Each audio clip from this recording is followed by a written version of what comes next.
आज के ध्यान के लिए आइए हम लोग जो है पुराने नियम की पुस्तक को खोलेंगे और पुराने नियम की पुस्तक में हम लोग जो है निर्गमन की पुस्तक की तरफ चलेंगे। ठीक है, और इसका 12वां अध्याय हम लोग निकालेंगे।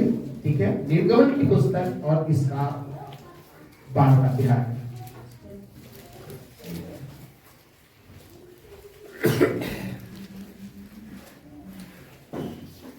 और मैंने आपको पिछली बार बताया था कि परमेश्वर ने मिस्र में से निकालने के लिए इस्राएलियों को जब निकाला था तो मिस्र के ऊपर 10 विपत्तियों को भेजा था। ठीक है, और इन सारी की सारी विपत्तियों का एक रीजन था, एक कारण था, जिसके कारण से परमेश्वर ने ये विपत्तियां इस देश के ऊपर भेजी थी। क्यों? ये 10 तरह के देवी और देवता थे जिसके ऊपर इस देश के निवासी घमंड करते थे, जिसके ऊपर ये अपने विश्वास को रखते थे, अपनी आस्था को रखते थे। तो परमेश्वर ने अपने चिन्हों और अपने चमत्कारों के द्वारा ये प्रकट कर दिया कि ये जितने भी तुम्हारे देवी देवता हैं, इनका द्वारा जिसका जीवन बचाया जा रहा है वो जीवन मेरे हाथ में है। हालेलुया। और इसीलिए जब इस 12वें अध्याय में हम लोग आते हैं तो 11वें अध्याय में सबसे आखिरी की एक विपत्ति पड़ती है। उस विपत्ति का क्या नाम है? क्या था? सारे के सारे जितने पहलू उठे थे उन सब की क्या हो गई? क्योंकि मिस्र के लोगों का ये मानना था जो हमारा जेठा बच्चा होता है, जो हमारा सबसे बड़ा बच्चा होता है, उस पर हमारे देवी या हमारे देवता की बड़ी आशीष होती है। उसको कोई मिटा नहीं सकता, उसको कोई मार नहीं सकता, उसको कोई छेड़ नहीं सकता। क्योंकि वो लोग क्या करते थे? अपने देवी और अपने देवताओं के ऊपर क्या रखते थे? भरोसा रखते थे। और इसीलिए जब कभी भी उनके देवी या उनके देवता उनसे नाराज होते थे तो वो क्या करते थे? उन बहनों को मार दिया करते थे और पूरे के पूरे देश में हाहाकार हो जाता। और इस तरह से डर करके वो लोग उस देवी और देवता की आराधना किया करते थे। अब यहाँ पर क्या हो रहा है कि सबसे आखिरी विपत्ति है, और इस आखिरी विपत्ति में क्या है? पहलोठों की मौत है। ठीक है, और इस पहलोठों की मौत से पहले एक और विपत्ति आई थी। वो कौन सी थी? अंधकार की विपत्ति। ये बिल्कुल वही सीन है जो यीशु का क्रूस पर था, क्योंकि परमेश्वर का जो पहलोठा यीशु पुत्र कौन था? यीशु मसीह। वो क्रूस पर मरने के लिए जा रहा था और उससे पहले क्या सारे तरफ क्या हो गया था? अंधकार हो गया था। पुराना नियम जो है वो नए नियम की पूर्ति है, क्योंकि पुराने नियम के अंदर जो लिखा है वो नए नियम के अंदर उसको पूरा कर दिया गया है। हालेलुया। और इसलिए 11वें अध्याय में हम पढ़ते हैं पहलोठों की मौत हो जाती है, पर हमारा विषय ये नहीं है। हमारा विषय है फसह का पर्व। 12 अध्याय में जब इस फसह का पर्व जो होता था, ये यहाँ पर परमेश्वर जो है मूसा को और हारून को जो है कुछ बता रहा है कि तुझे इस्राएलियों से बोलना है कि ये लोग ऐसा ही काम करेंगे। ठीक है, और काम क्या करेंगे? ये फसह का पर्व किस लिए होगा? ये फसह का पर्व किस लिए होगा? ये फसह का पर्व तुम्हारे पहलोठों को बचाने के लिए होगा। 13 अध्याय का पहला वचन कोई पढ़ देगा जिसे लिखा है। ये फसह का पर्व क्यों मनाया जा रहा था? हाँ, क्या लिखा है? यहोवा ने मूसा से कहा, फिर यहोवा ने मूसा से कहा, क्या मनुष्य क्या पशु के इस्राएलियों में जितने अपनी अपनी माँ के जेठे हों, क्या मनुष्य क्या पशु क्या इस्राएलियों के जितने अपनी अपनी माँ के जेठे। जेठे का मतलब समझते हो? ये जेठ जी नहीं है। ठीक है, पहलोठा, फर्स्ट बोर्न। ठीक है, जितने जेठे हो, हाँ, उन्हें मेरे लिए पवित्र मानना, वह हाँ, मेरा ही है।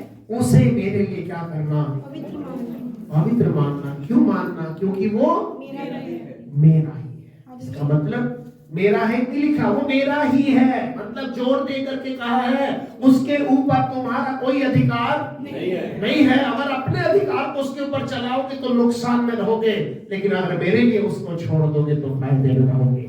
हालेलुया। और इसीलिए अब्राहम के पास जब एक संतान हुई, उसका नाम क्या था?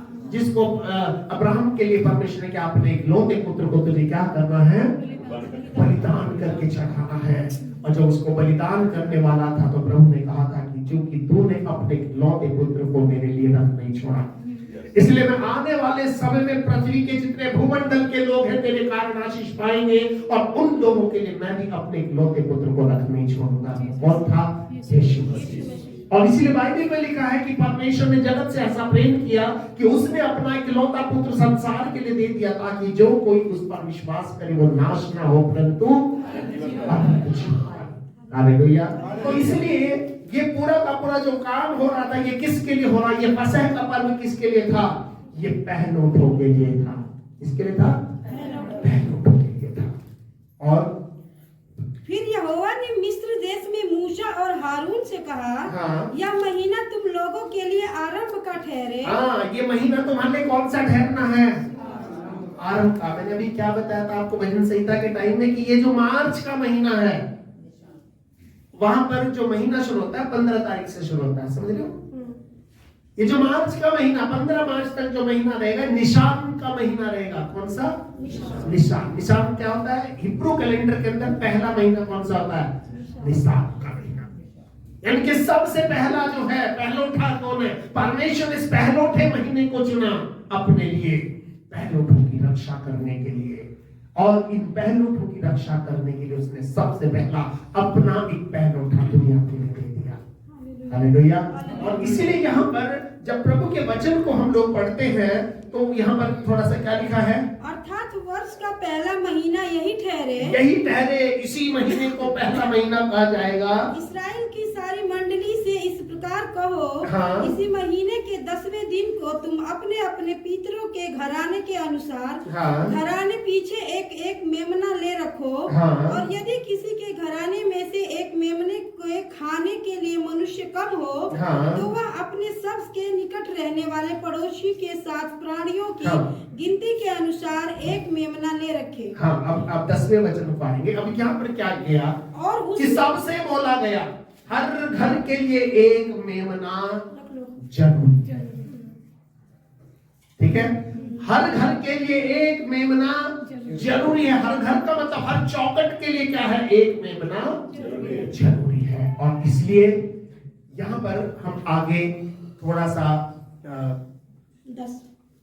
10 वचन को पढ़ेंगे। क्या लिखा है? और उसमें से कुछ भी सवेरे तक न रहने देना। यानी कि वो सब कुछ शाम को खत्म होना है और कुछ भी सवेरे तक रहना नहीं है। आगे हाँ। और यदि कुछ सवेरे तक रह भी जाए, हाँ। तो उसे आग में जला देना। हाँ। और उसके खाने की यह विधि है। उसके खाने की विधि ये है।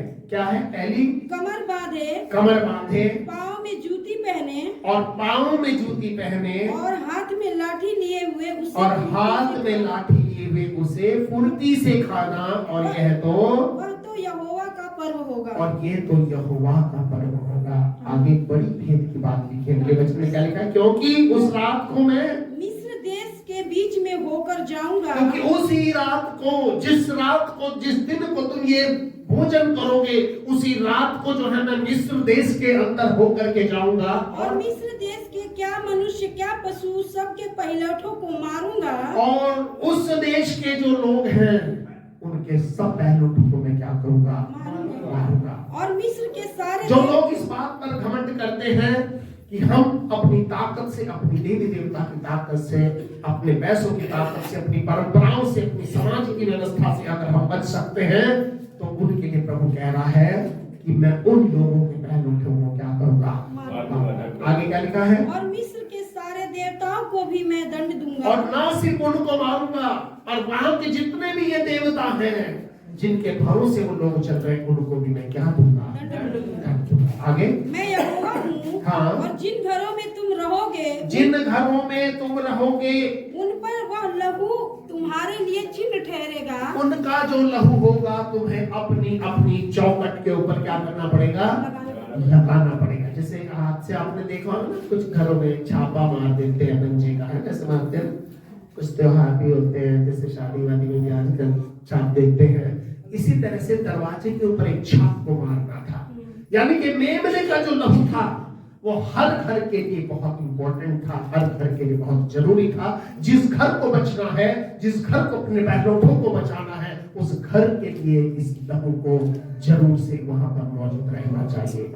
हाँ, क्या लिखा है? अर्थात मैं उस लहू को देखकर तुमको छोड़ जाऊंगा। उस लहू को देखकर मैं तुमको क्या करूंगा? ये लहू ही है जो तुम्हें और हमको क्या देगा, छुटकारा देगा। हालेलुया। ये लहू आपके और मेरे घर से मौत के मुंह को मोड़ देगा, और पर जो शैतान की शक्तियां हैं उनकी ताकतों को एक तरफ कर देगा, और परमेश्वर के क्रोध को इस लहू की वजह से आपके मेरे घर से क्या हो जाएगा, हट जाएगा। उस घर को मैं क्या कर दूंगा, छोड़ जाऊंगा। और जब मैं मिस्र देश के लोगों को मारूंगा, हाँ, तब वह विपत्ति तुम पर ना पड़ेगी, तब ये जो विपत्ति है तुम पर ना पड़ेगी, और तुम नष्ट न होगे। हाँ, और वह दिन तुमको स्मरण दिलाने वाला ठहरेगा, और वो दिन तुमको स्मरण दिलाने वाला ठहरेगा, क्योंकि परमेश्वर ने इस लहू को देखकर जैसे मिस्र के दरवाजों के अंदर मौत को आने से रोक दिया था, उसी प्रकार से परमेश्वर आज अपने उस लहू को देख करके जो आपके घरों के ऊपर यीशु ने लगाया है, क्योंकि बाइबल में लिखा है कि यीशु मसीह पर विश्वास कर तो तू और तेरा घराना उद्धार पाएगा। हालेलुया। और इसीलिए उस घर को शैतान क्या करेगा, छोड़ करके चला जाएगा। और क्या लिखा आगे, और तुम उसको यहोवा के लिए पर्व करके मानना, और तुम उसको यहोवा के लिए त्योहार करके मानना, वह दिन तुम्हारी पीढ़ियों में सदा की विधि जानकर पर्व माना जाए। और वो दिन तुम्हारे इसमें पीढ़ियों में क्या किया जाए, सदा के लिए, या एक दो दिन के लिए, सदा के लिए क्या किया जाए, विधि जानकर पर्व माना जाए, एक पर्व माना जाए। हालेलुया। ये पर्व है, और इस पर्व के दिन क्या था, ये सारे के सारे जो लोग थे इस पर्व को बनाना शुरू कर दिए थे। थोड़ा सा यूहन्ना के 7वें अध्याय में हम लोग आ जाएंगे नए नियम में, ठीक है। और इस 7वें अध्याय के अंदर हम कुछ बातों को पढ़ते हैं, जो अभी कुछ चीजें हमने यहाँ से देखी है, इनको हम थोड़ा सा यहाँ से क्या करेंगे, प्रूव करेंगे। 37 वचन को हम लोग थोड़ा सा पढ़ेंगे, ठीक है।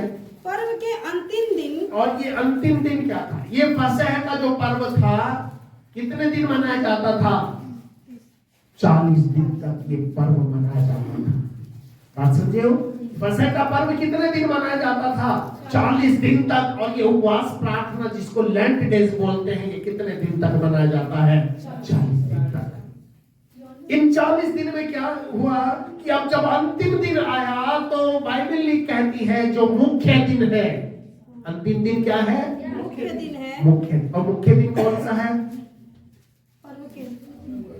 गुड फ्राइडे है, ईस्टर है, गुड फ्राइडे, क्योंकि उस दिन सारे उपवास खत्म हो जाते हैं। तो उस मुख्य दिन जो है, उस दिन यीशु खड़ा होकर कहा कि जो कोई प्यासा हो वो मेरे पास आए और पिए, और जो मुझ पर विश्वास करेगा, जो मुझ पर विश्वास करेगा, जैसा पवित्र शास्त्र में आया है, हाँ, उसके हृदय में से जीवन के जल की नदियां बह निकलेंगी। हाँ, उसने यह वचन पवित्र आत्मा के विषय में कहा, हाँ, जिसे उस पर विश्वास करने वाले पाने पर थे, इसे उस पर विश्वास करने वाले पाने पर थे, क्योंकि आत्मा अब तक न उतरा था, क्योंकि आत्मा अब तक न उतरा था, नहीं उतरा था, क्योंकि यीशु अब तक अपनी महिमा को न पहुंचा था, और यीशु अब तक अपनी महिमा को नहीं पहुंचा था। तो यहाँ पर क्या हो रहा है, यीशु मसीह यहाँ पर इस पर्व का मालिक बन गया।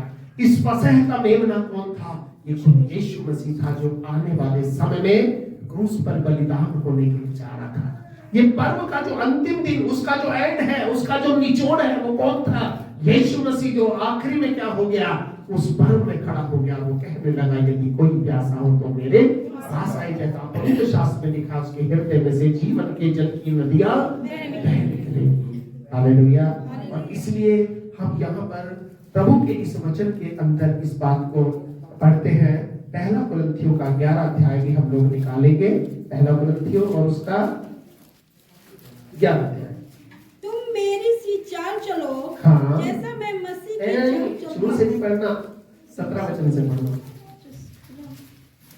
हाँ, क्या लिखा है, परंतु यह आज्ञा देते हुए मैं तुम्हें नहीं सॉरी 23 वचन से, 23 से, क्योंकि यह बात मुझे प्रभु क्योंकि से, ये बात मुझे प्रभु से पहुंची, और मैंने तुम्हें भी पहुंचा दी। अब देखो, पुराने नियम से नए नियम में पहुंची, और नए नियम से यीशु तक पहुंची और यीशु मैंने ये बात अपने लोगों तक पहुंचाई।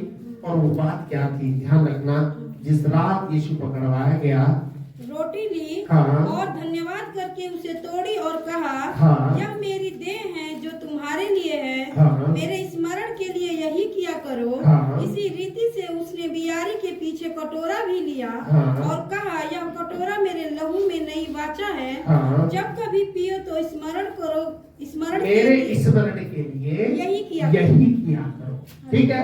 अब ये लहू की नई वाचा क्या है? ये लहू की जो नई वाचा है, इसको हम बोलते हैं द ब्लड कवनेंट। क्या है? Blood covenant. और ये ब्लड कवनेंट की जरूरत क्यों पड़ी? क्योंकि शुरू में अगर हम बाइबल को पढ़ते हैं तो जब आदम ने और हव्वा ने परमेश्वर की आज्ञा को तोड़ा था, तो वहां पर परमेश्वर ने स्त्री को क्या दिया था? श्राप दिया था। ये वहीं से हर महीने जो है ये लहू की वाचा उसको स्मरण कराती है, उस दिन के उस इतिहास को याद दिलाती है।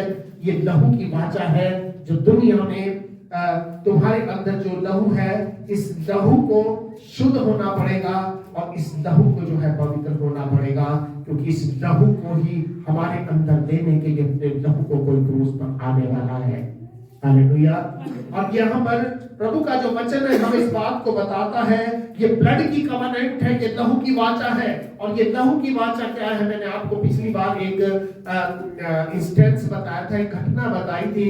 और उस घटना में क्या होता है कि अमेरिका का एक प्रचारक जो प्रभु की सेवा करने वाला व्यक्ति था, वो जो अफ्रीका के कबीले समझते हो, जहां पर जो जंगली लोग रहते हैं, उस कबीलों के अंदर प्रभु की ओर से उसे अगुवाई हुई कि तुझे प्रचार करने के लिए उधर जाना है। अब वो प्रचार करने के लिए उधर गया और प्रभु की योजना से वो उस कबीले के अंदर गया और उस पूरे के पूरे एरिया के अंदर, सूडान के अंदर, उस साउथ अफ्रीका के अंदर पूरा का पूरा उसने प्रभु के वचन को प्रचार करने वो जाता। उसको क्या कर लिया? कबीले वालों ने क्या कर लिया? पकड़ लिया। और चूंकि वो वहां जाने से पहले उसने पूरा हिस्ट्री उनका पढ़ा था कि कैसे कैसे मुझे जाना है, कैसे बचाव करना है, कैसे क्या करना है। और वो जितने कबीले वाले थे वो तीर लेकर के आ गए, तलवारें जो भी उनके पास था वो लेकर के आ गए, ताकि उसको पकड़ कर कहां ले गए? अपने सरदार के पास ले गए। तो उसने चूंकि उनकी किताबों में या कुछ लोगों का पहला जो तजुर्बा था उनके पढ़ा होगा, और उसने अपना हाथ जो है एक हिसाब से उठाया। और उस हाथ उठाने का मतलब ये था कि मैं तुम्हारा दुश्मन नहीं हूं, मैं तुम्हारे साथ मित्रता करने के लिए तुम्हारे बीच में आया हूं। और जब वो उनके पास में गया तो वहां पर एक ऐसी जगह होती है जो उनका सरदार था, और वहां पर वो लोग बैठते थे जहां पर जानवरों को मारा जाता था, काटा जाता था। जंगली लोग थे, जानवरों को मार करके ऐसे वो खाते थे। और जैसे मीट काटने वालों के पास वो होता है ना, क्या बोलते हैं, लकड़ी का कुछ बना होता है ना, तो बिल्कुल ऐसे वहां था। तो उसने कहा ठीक है, अगर तू हमारे साथ मित्रता करना चाहता है तो तुझे परीक्षा में से होकर के गुजरना पड़ेगा। और वो परीक्षा क्या थी कि उसका हाथ उन्होंने कहां रखा?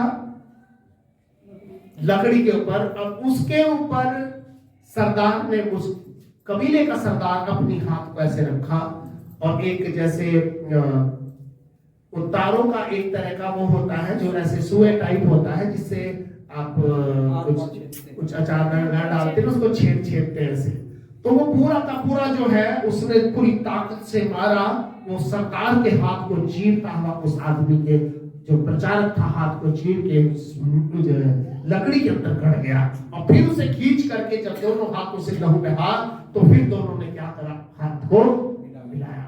और जो इस बात का प्रतीक था कि अब तुम्हारा लहू और हमारा लहू क्या हो गया है? एक हो गया। अब तुम नहीं रहे, तुम हम हो गए हो, और हम अब तुम हो गए हैं। यानी कि अब तुम्हारे शत्रु हमारे शत्रु होंगे, तुम्हारे मित्र हमारे मित्र होंगे, तुम्हारा दुख हमारा दुख होगा और हमारा दुख तुम्हारा दुख होगा। बिल्कुल इसी तरह से परमेश्वर ने इस लहू की वाचा को उस क्रूस के ऊपर बहाया है, और जिसके बाद परमेश्वर ने आपको मुझको अपनी संतान बनाया है। और इसलिए प्रभु का वचन कहता है कि अब तुम दो लोग नहीं हो, अब तुम एक व्यक्ति बन गए हो। हालेलुया। आज से तुम्हारे दुख मेरे दुख होंगे आज से तुम्हारा सुख मेरा सुख होगा, आज से तुम्हारे जो शत्रु होंगे वो मेरे शत्रु होंगे, और आज से जो भी कुछ होगा वो समझ लो वो एक का नहीं होगा, वो हम सबका होगा। हालेलुया। तो ये लहू की वाचा है, और इसलिए लिखा है यह कटोरा मेरे लहू की नई वाचा है। यानी कि जब ये कटोरा पी रहे हो, ये वैसे शरबत लग रहा है जब आपके शरीर में ये जा रहा है, तो ये प्रभु के उस लहू की तासीर को आपके शरीर के अंदर बहने दे रहा है। आज से कई साल पहले की बात हो गई, शायद 1990 की बात है। तो मैं केरल में गया हुआ था। तो केरल के अंदर डिवाइन रिट्रीट सेंटर है, तो वहां पे मैं गया था। और वहां पे क्या होता है कि प्रचार चलता है, वहां पर प्रभु के बारे में शिक्षा देते हैं, जानकारी देते हैं। और मैं इतना ज्यादा उस समय प्रभु में बढ़ा हुआ भी नहीं था, मुझे प्रभु के बारे में बस थोड़ी बहुत जानकारी थी। बाकी मैं थोड़ा घूमने के चक्कर में वहां पे चला गया था, क्योंकि वहां पर एक कैप्टन बसंता थी। तो जो कैप्टन बसंता थी वो हमारे वहीं रुड़की के उससे हमारे अच्छे फ्रेंड्स थे। तो वो कैप्टन जो बसंता थी, उसने अपने प्रभु के लिए उसने अपने जॉब को आर्मी से छोड़ दिया था और प्रभु की सेवा में कुछ नहीं गई थी। किस लिए? क्योंकि प्रभु ने उसे कैप्टन, क्या आर्मी की कैप्टन समझते हो, उसकी उस समय कितनी सैलरी थी, सब कुछ उसने प्रभु के लिए क्या कर दिया, छोड़ दिया एक बुलाहट के लिए, और वहां चली गई। तो मैं वहां गया था। तो वहां पे कोटा में क्या होता है, उसमें 7 दिन की एक उसमें हम लोग भाग लेते हैं। तो जब मैं वहां पर बैठा हुआ था, तो वहां पर क्या हुआ, अचानक से कुछ हल्ला मचा। मैं भी सोचने लगा बड़ा चक्कर है, पता नहीं क्या। तो वहां पर एक जगह जहां कन्नड़ भाषा में वो चल रहा था, सेशन चल रहा था। तो वहां पर किसी लेडी को जो है, जब उसके मुंह के अंदर रोटी दी गई, उसके मुंह के अंदर जब वो दाखिल दिया गया, तो उसका पूरा मुंह क्या हो गया, लाल हो गया। और उसके अंदर वो जो रोटी थी वो एक मांस के टुकड़े में बदल गई। सारे मीडिया वाले वहां पर आ गए अपने अपने कैमरों को लेकर के, और बहुत वहां पर हुआ। और उसके बाद उस मांस के टुकड़े को चिमटी लेकर के उसको लैब के अंदर टेस्ट होने के लिए भेजा। अब 3-4 दिन के बाद जब उसकी रिपोर्ट आई, तो उस रिपोर्ट में आया ये मांस का टुकड़ा एक ऐसे इंसान का है जिसकी मौत आज से 2000 साल पहले हो चुकी है। तो कहने का मतलब, जब ये रोटी हम खाते हैं, उस कटोरे में से भी हम पीते हैं इस विश्वास के साथ, तो उस क्या लिखा है इसमें आगे, यह कटोरा मेरे लहू का नई वाचा है। हाँ। जब कभी पियो तो मेरे स्मरण के लिए यही किया करो। हाँ, यानी कि इसको पी करके जो है तुम्हारे अंदर ये बात जाग जाएगी, और मैं सबूत दूंगा कि मेरा स्मरण दुनिया में होता चला जाएगा। हालेलुया। मेरे स्मरण के लिए क्या करो, और आगे क्या लिखा है, क्योंकि जब कभी तुम यह रोटी खाते और इस कटोरे में से पीते हो, हाँ। तो प्रभु की मृत्यु को जब तक वह न आए प्रचार करते हो। हाँ, जब तक वह न आए क्या करते हो, प्रचार कर। और ये क्या है, ये फसह का पर्व है। ये हम सब लोग आत्मिक रूप से हर महीने क्या मनाते हैं, फसह का पर्व मनाते हैं। पहला संडे को, पहलोठा जो हमारे रविवार होता है, हम किसको देते हैं, अपने प्रभु को देते हैं। और आगे इसमें लिखा है, इसीलिए जो कोई अनुचित रीति से प्रभु की रोटी खाए या उसके कटोरे में से पिए, वह हाँ। प्रभु की देह और लहू का अपराधी ठहरेगा। हाँ। इसीलिए मनुष्य अपने आप को जांच ले और इस रीति से इस रोटी में से खाए और इस कटोरे में से पिए। हाँ। क्योंकि जो खाते पीते समय प्रभु की देह को न पहचाने, वह इस खाने और पीने को अपने ऊपर दंड लाता है। हाँ, और इसी कारण तुम में से बहुत से निर्बल और रोगी हैं, और बहुत से सो भी गए। 3 चीजें हैं, निर्बल भी हैं, रोगी भी हैं, और कितने सो भी गए हैं। तो ये क्या है, ऐसा क्या है इसमें जो अनुचित रीति से प्रभु की देह को खाए। लिखा है जो प्रभु की देह को ना पहचाने। प्रभु की देह क्या है, आप और हम कौन है, प्रभु की देह। हमें एक दूसरे को पहचानना है। पहचानने का मतलब क्या है, पहचानने का मतलब क्या है, पहले कभी देखा नहीं क्या, भूल जाओगे, जैसे कल भूल जाएंगे, ऐसा कुछ है क्या। जो प्रभु की देह को ना पहचाने, जो एक दूसरे को हमें पहचानना है कि ये कैसा भी है, ये मेरा भाई है, ये मेरा परिवार है, ये मेरे चर्च का एक व्यक्ति है, ये प्रभु का विश्वासी है, ये मेरी संगत में बैठा है, तो ये किसका है? ये जैसा भी है ये प्रभु का है। हालेलुया। क्योंकि हम सब मसीह की देह के कौन है? अंग हैं। हम सब अलग अलग हो सकते हैं, लेकिन कोई ये नहीं कह सकता, कान ये नहीं कह सकता कि आंख तो मेरे जैसी क्यों नहीं है, चल मेरे जैसी बन के दिखा। नहीं हो सकता, क्योंकि कान अलग है, आंख अलग है।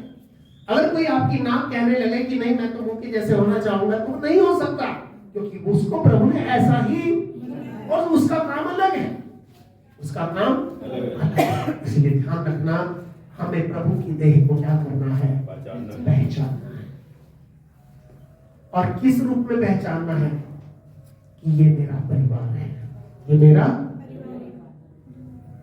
ये मेरे प्रभु का अंश है, जिसको प्रभु ने किसी खास मकसद से इस यहां पर रखा है।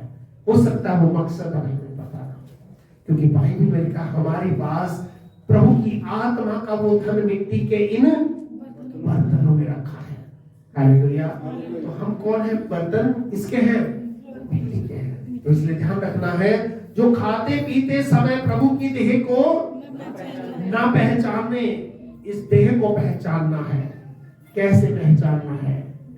कि प्रभु ये जैसा भी है, क्योंकि तू इसको लाया है इसलिए ये तेरा है, इसलिए मुझे इसकी बुराई नहीं करनी, मुझे इसके बारे में कुछ उल्टा सीधा नहीं बोलना, मुझे इससे जलन नहीं रखनी, मुझे इससे ईर्ष्या नहीं रखनी, मुझे इसके पास्ट के बारे में कुछ नहीं जानना, मुझे बस इतना जानना है कि प्रभु ये तेरी देह का अंग है और ये तेरे साथ है।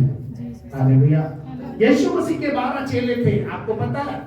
12 चेलों में से ये जितने भी चेले थे, सबके अलग अलग स्वभाव थे। कोई बहमी था, कोई लालची था, कोई जल्दबाज था, है ना, कोई बहुत गुस्से वाला था। सबके अलग अलग वो क्या थे? नेचर थे। लेकिन उसके बाद भी यीशु को पता था कि मुझे पकड़वाएगा। कौन? यहूदा। तो भी उसको ये नहीं कहा कि, क्या कहा? मेरे साथ है। क्या कहा उसको? नहीं तो हम जैसा तो हमें पता चल जाता ना कि नहीं, हम तो डांट के क्या कर देते? भगा देते, चल बाकी हम तेरी जगह। लेकिन उसके बावजूद भी यीशु ने उसको पहचाना, ये मेरी देह का क्या है? भला या बुरा कुछ भी है, ये परमेश्वर की योजना का मेरे जीवन में हिस्सा है। हालांकि जो यहूदा था उसने क्या किया? पैसों से प्रेम करता था। एक आखिरी जो दृष्टांत बाइबल में दिया है, जब यीशु मसीह के सर पर कोई स्त्री आती है, वो इत्र को क्या करती है? उड़ेल देती है। तो ये हिसाब लगा रहा है बैठ करके कि ये 300 दिनार में कंगालों को क्यों ना दिया गया। ऐसा लिखा है, कंगालों को क्यों ना दिया गया। अरे भाई, वो जिसका है, जिसके लिए तू बोलने वाला कौन है? मेरा कोई मतलब नहीं है। वो इसलिए बोल रहा था, इसलिए नहीं कि उसे बाइबल में लिखा है, इसलिए नहीं कि उसे कंगालों की चिंता थी, पर इसलिए क्योंकि वो लिखा है चोर था, और जो कुछ उस थैली में आता था थोड़ा सा उसमें से निकाल दिया करता था। ये बात सच है। आज यीशु मसीह ने उसको ये पहचाना कि मेरी देह का अंग है। भले किसी भी काम के लिए प्रभु ने इसे मेरे साथ रखा है, इसलिए मुझे इसको डांटना नहीं, इसकी बुराई नहीं करनी। ठीक है, बस एक थोड़ा सा अंतर बना के रखना है। क्योंकि यीशु मसीह जब प्रार्थना करने जाता था तो सबको कहां कर देता था? और 3 लोगों को लेके जाता था साथ। किसको? पतरस, यूहन्ना और याकूब। और उनसे भी ज्यादा कौन था? यूहन्ना, सबसे प्यारा चेला था। और यही यूहन्ना था, जब क्रूस के पास सारे भाग गए थे, यूहन्ना वहीं पर खड़ा था, क्योंकि यूहन्ना को मालूम था यही सर्वशक्तिमान परमेश्वर है जिसके पास में खड़ा हूं। हालेलुया।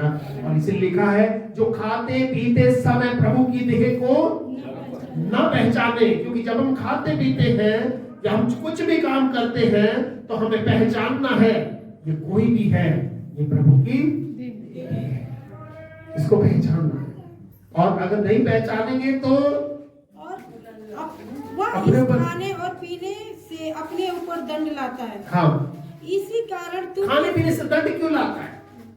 क्योंकि बाइबल में लिखा है कि भाई, जिस भाई को तूने देखा है, जिस मित्र को, जिस व्यक्ति को तूने देखा, अगर तू उसी से प्रेम नहीं कर सकता, तो परमेश्वर जिससे तूने देखा भी नहीं है, तो उससे कैसे प्रेम कर सकता है? बाइबल ऐसा कहती है। तो बाइबल हम किस बारे में हमें बता रही है? प्रेम के बारे में। जब मसीह की देह में क्या होना चाहिए? प्रेम होना चाहिए, एकता होनी चाहिए। एक जगह जुट, जैसे हमारे शरीर के अंग अलग अलग जगह है लेकिन फिर भी एक साथ जुड़े हुए हैं। और एक भी देह के अंग को कुछ हो जाए तो पूरी देह को परेशानी होती है। कई बार हम कहते हैं यार कोई मेरे पेट में दर्द है, मेरे से चला नहीं जा रहा। हम कई बार सोचते हैं पेट में दर्द की जगह पैर में दर्द हो जाता है तो हम चलते हैं, लेकिन जब पैर में दर्द हो जाता है तो हम सोचते हैं पेट में हो जाता तो सही था। जब पेट में हम सोचते हैं चलो ये काम करना, सर में हो जाता तो सही था। लेकिन ध्यान रखना, दर्द, पीड़ा या परेशानी शरीर के किसी भी अंग में है, वो आपके पूरे शरीर को प्रभावित करेगी। हालेलुया। और इसलिए यहाँ पर लिखा है यदि हम अपने आप को जांचते तो दंड न पाते, परंतु प्रभु हमें दंड देकर हमारी ताड़ना करता है कि हम इस संसार के साथ दोषी। हालेलुया। और इसलिए यहाँ प्रभु का जो वचन है, आज हमने फसह के पर्व के बारे में देखा। ये फसह का जो पर्व है वो यीशु मसीह के क्रूस की मृत्यु को हमें याद दिलाता है। ये फसह का पर्व हमें उन पहलोठों की मौत को याद दिलाता है जब परमेश्वर ने आखिरी चमत्कार किया था, जब मिस्र में से इस्राएलियों को उसने बाहर निकाला था। ये फसह का पर्व हमें इस बात को याद दिलाता है कि यीशु मसीह ने भी इसको मनाया था। और लिखा पर्व के अंतिम दिन वो खड़ा हो गया, कहने लगा जो प्यासा हो वो मेरे पास आए। जैसा कि पवित्र शास्त्र में लिखा, उसके हृदय में से जीवन के जल की नदियां बहने लगेंगी। और इसीलिए प्रभु की जो ये वचन है ये हमें इस बात को बताता है कि हम सब लोग जो है इस देह के अंग हैं। हर एक अंग का अलग अलग रोल है, अलग अलग उसका काम है, अलग अलग उसकी नेचर है। और इन सब अंगों को हमें क्या करना है? इकट्ठे रखना है। कोई ये ना कहे कि नहीं ये मेरे जैसा, कि ये मेरे हिसाब से क्यों नहीं चलता। एक घर में 5 लोग होते हैं, जो दबंग होता है वो चाहता है कि सब मेरे हिसाब से चले। क्यों भाई? तेरे हिसाब से क्यों चलेंगे? तुम्हारा वक्त और है, तुम्हारे नेचर और है, तुम्हारे स्वभाव अलग है, उसका स्वभाव अलग है। हाथ में अगर 5 उंगली हो तो 5 उंगली बराबर नहीं होती। या किसी ने कटवा के बराबर करवा रखी है तो बता दो, नहीं, सब कुछ अलग है। इसलिए जो भी कुछ है हम सबको क्या करना है? सम्मान करना है। किसी की बुराई नहीं करनी, किसी के बारे में गलत नहीं बोलना, किसी की पीठ पीछे चुगली नहीं करनी, क्योंकि ये जो भी कुछ हम बोएंगे एक दिन हमें काटना पड़ेगा, एक दिन हमें काटना पड़ेगा। और इसीलिए हम एक बात को ध्यान रखें कि हम परमेश्वर की देह के अंग हैं, और इसी तरह से हम हर बार इकट्ठे होकर इस फसह के पर्व में शामिल हो सके। और ये फसह का पर्व इसलिए होता है ताकि मौत जो है हमारे दरवाजे से मुड़ जाए, बीमारी हमारे दरवाजे से मुड़ जाए, शैतान की शक्तियां हमारे दरवाजे से मुड़ जाए, और परमेश्वर की उपस्थिति हमारे दरवाजे तक पहुंच जाए। हालेलुया। और इसलिए उसमें कहा था मूसा को, जिस घर पर मेमने का लहू लगा होगा उस घर को मैं छोड़ जाऊंगा, यानी कि उस पर मैं कुछ भी नहीं होने दूंगा। हालेलुया। और बाकी जहां पर मेमने का लहू नहीं होगा वहां पर परेशानी आ जाएगी। आपको पता है कि कल परसों की बात है, इस्राएल ने फिर जो है ईरान के ऊपर क्या कर दिया है? अटैक कर दिया। इस समय ये बहुत ही तबाही का मंजर, क्योंकि ईरान ने क्या करा है, अमेरिका के जो उसने अपनी आर्मी के बेस बना रखे अलग अलग जगह, उसने उनके ऊपर भी क्या कर दिया? ईरान ने हमला कर दिया। और अमेरिका जो है इस्राएल के साथ है। अमेरिका को मालूम है जिस दिन में इस्राएल से अलग हो गया उस दिन मेरा अस्तित्व दुनिया में नहीं रहेगा, क्योंकि इस्राएल के पास कुछ ऐसा है दिमाग का जो अमेरिका के पास नहीं है। और इसलिए मैं आपको बताऊं, ये वक्त आने वाला अच्छा वक्त नहीं है। संसार के नजरों में, उसकी दृष्टि में, अभी घर जाके आप चाहे टीवी खोल करके देख लेना कि इस समय वर्ल्ड के अंदर पूरी तबाही मची हुई है। ठीक है। और आपको पता है कल ही जो है 10,000 शेयर का जो मार्केट डाउन हो गया, और सोना भी बता रहे 10,000 रुपए बढ़ गया है। पहले गिर गया लेकिन अभी क्या हो गया? बढ़ गया है। 170 रुपए, 1,70,000 अब सोना हो गया 1 तोला। समझ रहे हो? उसी के आसपास घूम रहा है। और ये क्यों हो रहा है? क्योंकि संसार की जो अर्थव्यवस्था है वो अच्छी नहीं है। लोगों के रोजगार संकट में है, लोगों की नौकरी संकट में है, लोगों के बिजनेस संकट में है। और संसार की जो अर्थव्यवस्था इस समय पूरी तरह से चौपट पड़ी हुई है। और एक अंदर की बात बता रहा हूं, भारत का सबसे बड़ा bank state bank of India ये फेल होने की कगार पे खड़ा हुआ है। ध्यान रखना मेरी बात को, क्या होना है? फेल होने की कगार। 17 मार्च इसकी डेट बता रखी है एक व्यक्ति ने कि शायद 17 तक अगर ये बच सकता है तो बच जाएगा, क्योंकि जितने ये बड़े बड़े लोग थे बैंकों का पैसा लोन लेकर के बाहर भाग गए। और वो पैसा किसका जमा था? गरीब लोगों का। बैंक में पैसा कौन जमा करता है? गरीब लोग, जिसे कल की चिंता होती है। अमीर आदमी कभी बैंक में पैसा जमा नहीं करता, ध्यान रखना। अमीर आदमी बैंक से क्या लेता है? लोन लेता है। समझ रहे हो? अमीर आदमी कभी बैंक में पैसा जमा नहीं करता, वो कहाँ रखता है? अपनी तिजोरी में रखता है। उसे भरोसा नहीं होता बैंक में, वो कहाँ रखता है? तिजोरी में। गरीब आदमी कहाँ रखता है? बैंक में। यार चलो आज 1000 है, कल ब्याज मिल के कम से कम 1100 तो हो ही जाएंगे। पर मैं आपको बताऊं, इस समय संसार की व्यवस्था सही नहीं है। आज मसीह की देह को एकता के बंध में आकर अपने अपने जीवन परिवार को उस प्रभु के हाथों में समर्पित करना है। और बहुत कुछ देश में होने वाला है, बहुत कुछ देश में होने जा रहा है। पर मैं आपको ये बताऊंगा कि जितने भी लोग प्रभु के हैं उनके साथ भले ही कुछ ना हो, पर फिर भी हमें अपने आप को प्रभु में मजबूत रखना है, ताकि आने वाले संकट से हम लोग बच सके। और वो संकट आए पर उसमें हमारा कुछ भी नहीं बिगड़े। क्योंकि हम लोग जो रहते हैं, बारिश तो आएगी, बारिश तो सबके लिए आएगी, लेकिन हमारे हाथ में क्या है? ये छाता है। और प्रभु कहेगा भाई बारिश आई थी, मैंने छाता दिया था, तो तूने छाता नहीं खोला, तो इसमें मेरी गलती नहीं है, तुम्हारी गलती है। हालेलुया। और इसलिए आइए हम सब लोग अपनी आंखों को बंद करेंगे और हम प्रार्थना करेंगे। हमारे पवित्र प्रेमी और जीवित परमेश्वर प्रभु तेरे वचन के अंदर आज हमने देखा ये जो फसह का पर्व है जिसमें मेमने को मारा गया था, तूने आज अपने वचन में कहा हर एक पहलौठा मेरा है, उस पहलौठे पर हक मेरा है, क्योंकि प्रभु वो चीज तूने दुनिया में दिया है, हर एक पहली चीज को तू चाहता है।